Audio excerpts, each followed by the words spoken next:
여호와께서 모세에게 말씀하여 이르시되 아론과 그의 아들들에게 말하여 이르기를 너희는 이스라엘 자손을 위하여 이렇게 축복하여 이르되 여호와는 내게 복을 주시고 너를 지키시기를 원하며 여호와는 그의 얼굴을 내게 비추사 은혜 베푸시기를 원하며 여호와는 그 얼굴을 내게로 향하여 드사 평강 주시기를 원하노라 할지니라 하라. 그들은 이같이 내 이름으로 이스라엘 자손에게 축복할지니 내가 그들에게 복을 주리라. 오늘은 이렇게 축복하라 라는 제목으로 함께 말씀을 나눕니다. 여러분 복 받으시기 바랍니다. 저나 여러분이나 오늘 이 자리에 나온 중요한 이유 중에 하나가 바로 복을 받고 복을 누리기 위함이다 하는 생각이 들어요. 자, 그러면 제일 중요한 질문이죠. 그렇다면 과연 우리가 예배당에 나와서 하나님을 믿음으로 받는 복은 어떤 복인가? 복은 무엇인가? 라는 질문을 당연히 해야 됩니다. 사람들이 다 복이라고 하는 것은 공통점도 있고 차이점도 있습니다. 복은 일단 좋은 거라고 하는 데에서는 공통점이지만 각자 원하는 복이 다를 수 있다라고 하는 거예요. 그러나 오늘 말씀을 들어보면 예수님을 통해 하나님을 통해 받는 복은 우리 모두 같아야 됩니다. 할렐루야. 같은 복을 주시는 거예요. 그리고 약속된 그 복은 반드시 받아야만 되는 것입니다. 자, 우선 먼저 복은 행운과는 다릅니다. 행운은 뭐냐 하면 우연히 찾아오는, 그리고 뭔가 내가 원하는 것이 놀랍도록 나의 노력과는 조금 상관없을 정도의 그런 좋은 일이 벌어지는 거예요. 이런 사람들 대개 뒤로 자빠지면 침대가 있고 앞으로 넘어지면 돈이 떨어져 있죠. 생각하면 어찌 보면 우리는 그런 걸 복으로 생각할 때가 있습니다. 그래서 하나님을 잘 믿으면 술술 일이 풀려서 뭔가 안 되는 건 하나도 없고 내가 원하는 것 왼쪽 가려고 그러면은 왼쪽 가고 오른쪽 가려고 그러면 오른쪽 가고 올라가려고 그러면 올라가고 뭐 이런 게 잘 되는 게 복이라고 생각하지만 실제로 그렇지 않다는 거예요. 여러분 사람들은 누구나 이 복 받기 위해서 복을 빕니다. 다양한 대상을 향해서 복을 빌어요. 뭐 이런저런 종교도 있고 또 뭐 천신님께도 절을 하기도 합니다. 복을 비는 거죠. 재작년에 찍은 사진인데요. 이게 뭐냐 하면 비를 달라고 하는 겁니다. 우리에게 필요한 것, 소위 말해 소원 성취를 위해서 복을 비는 행위는 사람이라면 누구나 보편적입니다. 종교가 있건 없건 자기의 소원이 이루어지기 위해서는 간절함을 가지고 매달리기도 하고 간구하기도 하는 거죠. 그래서 어떤 의미에서는 저렇게 뭐 정한수를 떠놓든지 아니면 돼지머리를 갖다 놓고 절하시는 분들의 기도나 혹은 예배당에 모여서 간절히 기도하는 우리의 모습이나 제3자가 볼 때는 좀 비슷해 보이는 면도 있을 수 있어요. 그러나 분명한 차이가 있습니다. 우리가 원하는 복은 그 대상과 그 내용과 방법이 명확히 다르다라고 하는 거예요. 만약 이게 같다라고 하면 우리는 예배당에 있을 필요가 없습니다. 지금 또 다른데 산꼭대기 가든지 바위 앞에 가든지 어디 다른데 가야 되겠죠. 그러나 그렇지 않아요. 명확히 다르다는 거예요. 먼저 이 복이라고 하는 단어가 성경에 여러 가지 표현으로 나옵니다. 뭐 에세르도 있고요. 다른 말 율리기야도 있고 다른 말도 많지만 오늘 한 단어를 소개하는데 바라크라고 하는 단어입니다. 여기 창세기에 나오는 단어인데요. 너희는 생육하고 번성하고 이 땅에 복을 내가 주겠다라고 하실 때 쓴 단어예요. 이 바라크라는 건 무릎을 꿇다, 또 형통하게 하다 이런 의미가 있습니다. 그러니까 하나님 앞에 복을 받는다는 것은 하나님 앞에 무릎을 꿇는다는 것과 비슷한 거예요. 다시 말해, 한번 저를 따라해 주시겠어요? 복은 하나님이 주시는 것입니다. 자, 우리 성경에 나오는 복은요, 기독교의 복은 철저히 하나님이 주시는 거예요. 복은 하나님으로부터 받는 것임을 믿으시기 바랍니다. 그런데 반면 인문학이라, 요즘 아주 인문학이 열풍이죠. 어떤 연구하고 이런 분들은 이렇게 말해요. 내면에서 찾아라. 내면에서 찾아라. 뭔가 고민하고 참 곰곰이 생각해 보면 모든 평화는 내 안에 있다. 내 속에 있다. 이런 말들을 합니다. 상당히 근사해 보이지만 성경적 원리하고는 다릅니다. 성경은 우리 스스로 찾을 수 없다고 말합니다. 찾을 수 없을 뿐만 아니라 진정한 평안, 진정한 평강, 진정한 복은 오직 복의 근원 강림하사 오직 하나님으로만 시작되고 하나님께만 받을 수 있는 것, 복인 줄로 믿습니다. 우린 그런 복을 원하는 거예요. 물론 스스로 묵상하고 스스로 연구하고 하다 보면 뭔가 깨달음도 있을 거예요. 뭔가 이런 것도 있지, 어떤 원리도 발견하고 할 수 있겠으나 성경이 말씀하는 생명의 복, 근본의 복은 하나님만이 주실 수 있다는 거죠. 그래서 우리가 여기 모여 예배드리고 말씀을 보고 하나님을 갈망하는 줄로 믿습니다.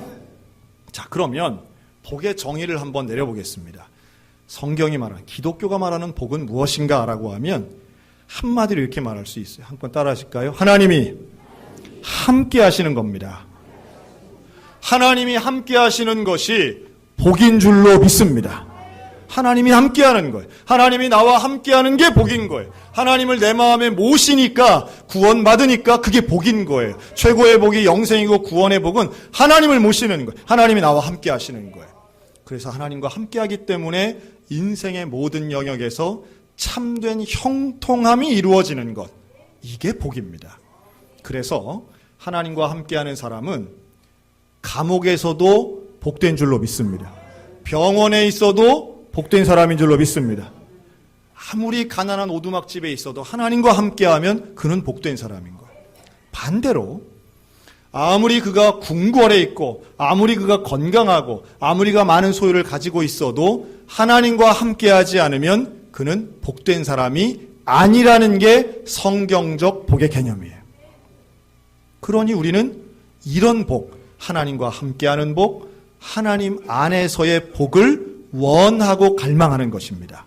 자, 이런 복이 하나님 나에게 이런 복을 주세요. 또 하나님 내 사랑하는 자녀에게 혹은 내 사랑하는 이웃에게 바로 이런 복, 하나님과 함께하는 이런 형통의 복을 주세요 라고 간구하는 게 축복입니다. 축복은 사람을 위해 하나님께 복을 비는 것을 의미하죠. 빌 축자를 쓰는 거예요. 자, 그러면 하나님은 축복을 할 필요가 있을까요? 없을까요? 하나님은 축복하실 필요가 없어요. 하나님은 복을 주시는 분이기 때문에 복을 누구에게 빌 이유가 없는 거예요. 축복은 사람이 하는 겁니다. 사람이 사람에게, 다른 사람에게 하든지 스스로에게 하든지, 즉 하나님 복을 주세요 라고 비는 행위가 축복인데, 오늘 그 축복의 모범답안이 민수기 6장에 기록되어 있습니다. 너희는 이렇게 축복하라. 너희는 이렇게 축복하라. 어떻게 축복하느냐? 여호와는 내게 복을 주시고 너를 지키시기를 원하며, 여호와는 그의 얼굴을 내게 비추사 은혜 베푸시기를 원하며, 여호와는 그 얼굴을 내게로 향하여 드사 평강 주시기를 원하노라. 조금 싱겁죠? 축복의 기도인데 무슨 만수무강이라든지 재벌이 된다든지 전국 1등이라든지 뭐 이런 게 있으면, 대대손손 뭐 이런 거 있으면 좋겠는데 뭔가 조금 싱거워요. 그런데 하나하나 자세히 보면 이게 진짜 복이라는 거예요. 하나님이 모세에게 이 말씀을 주시면서 너희는 이렇게 백성들을 축복해라. 너희가 빌 복은 바로 이거야. 그 복은 다름 아니라 하나님의 얼굴을 보는 것이고 하나님이 나를 향하여 있는 것이고 하나님이 주시는 은혜와 평강을 누리는 거야. 다시 말해 하나님과 함께하는 거죠. 하나님이 나를 지키신답니다. 나와 함께하는 거예요. 하나님이 얼굴을 내게로 향하신다는 거예요. 여러분, 하나님이 나를 바라보고 계시는 게 복인 줄로 믿습니다. 그 복을 갈망하셨으면 좋겠어요. 아이고, 하나님 내가 지금 하는 일이 부끄러우니까 하나님 내게 등 돌려주세요. 이게 아니고 세상 그 누구도 내게 관심이 없는데 하나님은 나를 바라보고 계시는 거예요. 그게 복이죠. 그래서 오늘 이 축복의 방법을 제가 오늘 여러분들에게 두 가지로 한번 요약을 해서 말씀드리고 싶어요. 첫째는 한번 따라할까요? 여호와의 이름으로 축복합니다. 네, 마지막 27절에 보면 이같이 내 이름으로 이스라엘 자손에게 축복할지니 라고 말해요. 우리가 복을 비는데 여호와의 이름으로 복을 빕니다.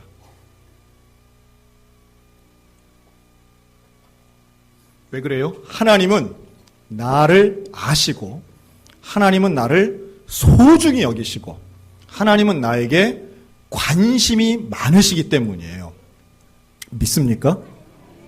하나님 나를 소중히 여기세요. 하나님은 내 있는 모습 그대로 사랑하세요. 왜요? 하나님 나를 창조하셨으니까. 여기 있는 우리의 모습이 다 각각이고 우리가 처해 있는 상황이 다 제각각이지만 그 모든 것을 아시고 나를 늘 지켜보시며 나에게 복을 주시는 나와 늘 함께 하시는 그분 오직 여호와 한 분이신 줄로 믿습니다. 그 하나님의 이름으로 축복하는 거예요. 우리가 다른 것 가지고 복을 비는 게 아니에요. 돈 가지고 명예 가지고 복을 비는 게 아니라 여호와의 이름으로 복을 비는 겁니다.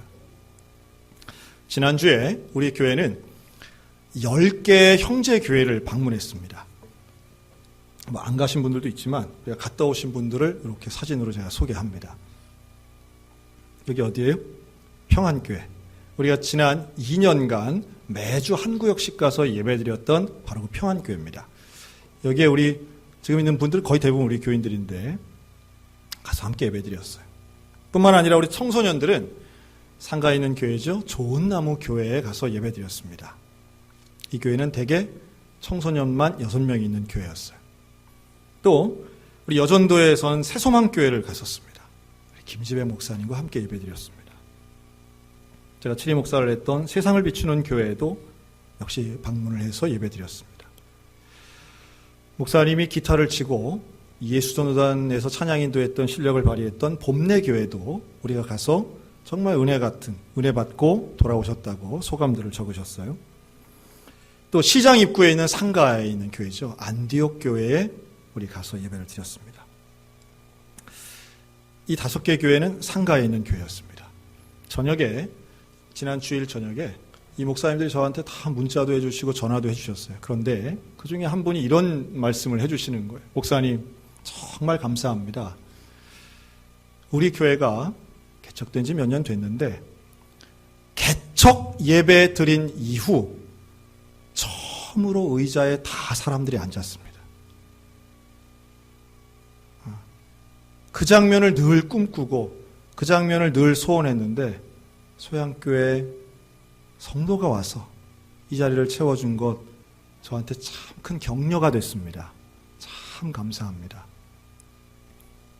저한테 고마워할 건 없는데 우리가 가서 한 게 뭐예요? 예배드린 거죠. 특송한 겁니다. 그리고 교제한 겁니다. 근데 목사님들이 하시는 말씀이 누군가 우리 교회를 기억하고 있고 누군가 나의 사역에 관심이 있다는 것을 그 느낌을 받으니까 다름이 아닌 하나님이 여전히 나를 기억하고 계시는구나. 하나님이 나를 바라보시는구나.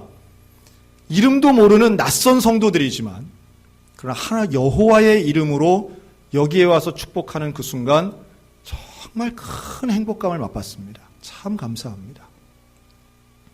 또 멀리 있는 농촌교회죠. 화천 평강교회도 갔었습니다. 우리 남전도 회원들 가셔서 특송했습니다.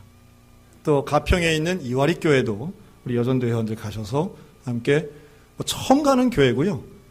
전혀 모르는 분들이었죠. 그러나 가서 함께 예배드리고 찬양했습니다. 그 순간 처음 갔을지라도 어색함을 넘어서 하나님의 복을 누린 시간이었는 줄로 믿습니다. 자, 여호와의 이름으로 축복하는 거예요. 두 번째 방법은 한번 따라 하실까요? 진심의 언어로 축복합니다. 자, 하나님이 모세에게 축복의 방법을 이렇게 문장형으로 주셨다는 걸 잘 기억하시면 언어는 상당히 중요합니다. 이 축복의 언어는 은혜의 시작이라고 볼 수 있어요. 말 한마디를 통해서 하나님의 귀한 일들, 영혼을 살리기도 하고 생명을 구하기도 하고 우리의 마음속에 하나님의 기적이 시작되게 할 수 있는 것 믿으시기 바랍니다. 잠언 18장에 이런 말씀이 있어요. 죽고 사는 것이 혀의 권세에 달렸다. 놀라운 말씀 아닙니까? 사람은 그 입의 대답으로 말미암아 기쁨을 얻는다. 때에 맞는 말이 얼마나 아름다운고. 사람이 그 마음에 행복감을 느끼는 것, 그것은 철저히 관계 속에서 이루어집니다.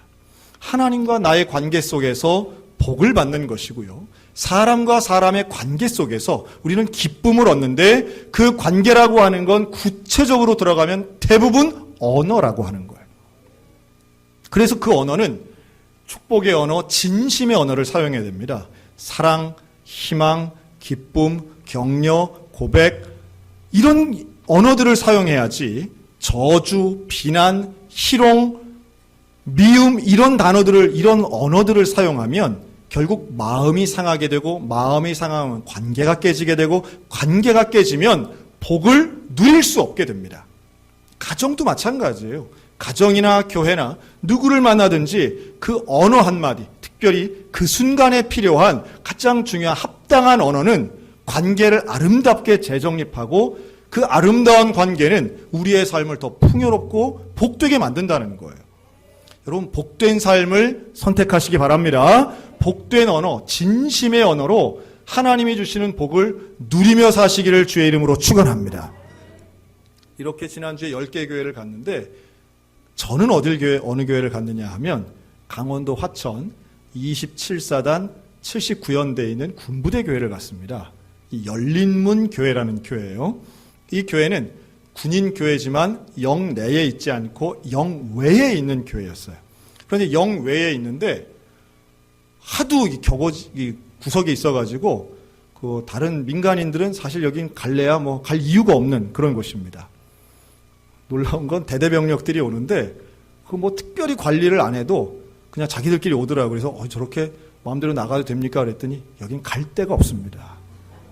지들이 갈 데가 없기 때문에 다 일단 나가면 교회밖에 못 옵니다. 그래서 지휘관 포함해서 다 같이 이날 예배를 드렸거든요. 참 깜짝 놀랐습니다. 일단은 제가 군부대 교회 많이 갔지만 인원이 좀 많이 적더라고요. 그 왜 적느냐? 옛날에는 지휘관이 오면 부대 인원이 다 왔는데 지금은 정말 예배 드리는 아이들만 온 거예요.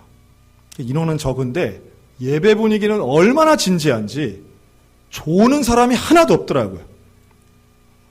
뭐 거기 군목이랑 목사님들은 제가 설교했는데 목사님 설교를 잘해서 애들이 깼다는데 그게 아니고 애들이 예배 드리는 태도가 너무 좋은 거예요. 손 들고 찬양하고요. 아이들이, 군인들이 이런 교회 또 있구나.